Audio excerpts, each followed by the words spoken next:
Welcome to the Slop Temple. We pray this video helps. In this video, I will explain how to use VO2 Max on your Garmin device. Understanding your VO2 Max is crucial for assessing cardiovascular fitness. Your Garmin watch estimates this metric during outdoor running and cycling activities. For the most accurate readings, it is essential to collect consistent data over time. This feature helps you track your fitness level and monitor improvements in your endurance performance. Garmin calculates your VO2 max by analyzing your heart rate data and GPS speed during your workouts. For running, you need at least 10 minutes of sustained effort at a moderate to high intensity. If you are cycling, a power meter is required for the device to accurately estimate your VO2 max. These specific data points allow your Garmin to provide a reliable fitness assessment.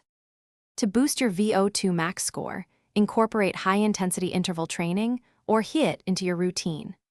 Aim for consistent aerobic exercise, such as running or cycling, for at least 30 minutes, 3 to 5 times a week.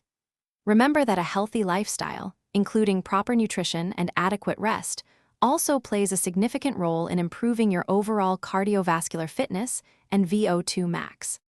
Once you have your VO2 max score, it is important to understand what it means. Your Garmin compares your number to age and gender-specific norms, giving you a percentile ranking. Generally, a higher number indicates better cardiovascular fitness. By tracking these trends over time, you can effectively monitor your progress and adjust your training to achieve your fitness goals. Thanks for watching. Consider subscribing if we helped you.